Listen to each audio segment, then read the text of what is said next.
Let us bring in Richie Greenberg, former San Francisco mayoral candidate. Usually we're on a Skype or something. It's good to have you here in New York City in the flesh, sir. Let's get to these polls.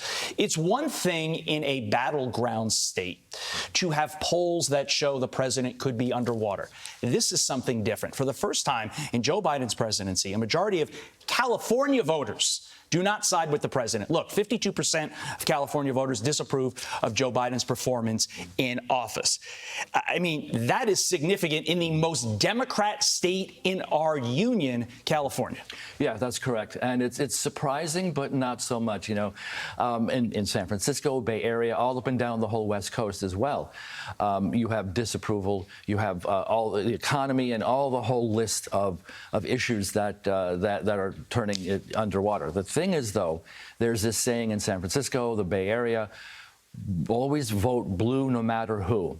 And that's the issue, that no matter how bad he is as a candidate for re-election, even with Trump surging in the polls, there will always be the holdouts. A lot of people are not going to vote for any Republican whatsoever, just as a policy and as the ideology. Does that trend continue in 2024, or have we reached that point where change needs to happen and somebody in mass is going to say, hey, this is the time, we got to stop with this madness, we got to give the other side a shot?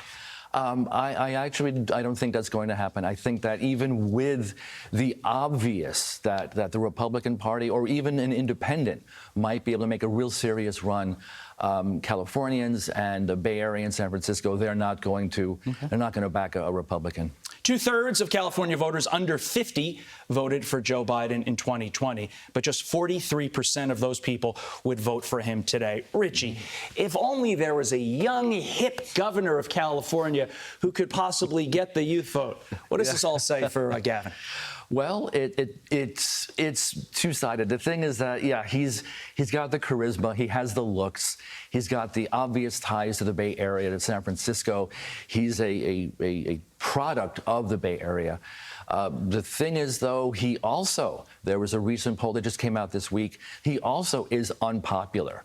Yeah, he survived a recall about a year and a half ago, but that just emboldened him to become further and further left.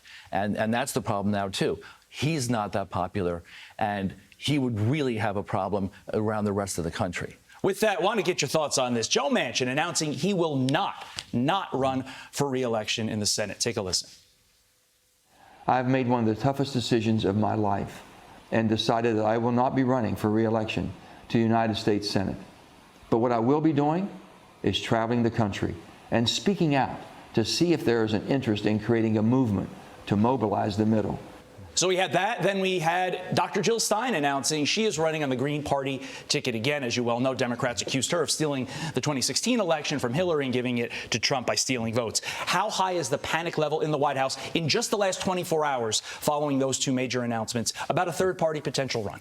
Yeah, I think it's really concerning. And it's really interesting to me, not so much about Joe Manchin, but about Jill Stein, because she's now appealing, don't let a crisis go unexploited. And I think that's what's happening here, because what she has been saying, I've been looking at what her announcements are and on Twitter, that's going to appeal to the youngest voters. Those are the ones who are the leftists, the anarchists, the Marxists, those that agree with all of the Green Party, right, which even though it's not a large party, a large voter, it's going to really take away from the Democratic vote. And then potentially, again, he's not announced a run, but Joe Manchin could then end up running with a no labels or some kind of third party, right, and that would draw from the more moderate wing.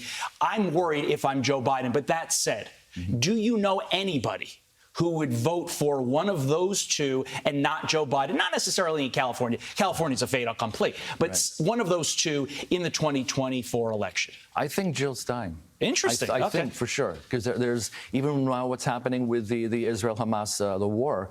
That's the group that would go with Jill Stein. Well, look, I mean, obviously this is great news for the Republicans in the Senate. It was a seat that we're probably going to win anyway. Jim Justice is a gazillion points ahead. This just solidified it for Republicans. Now they got to worry about the House, and they need to worry about the White House. Richie Greenberg will be here for all of it, sir. Thank you. I'm Steve Ducey. I'm Brian Kilmeade. And I'm Ainsley Earhart. And click here to subscribe to the Fox News YouTube page to catch our hottest interviews and most compelling analysis.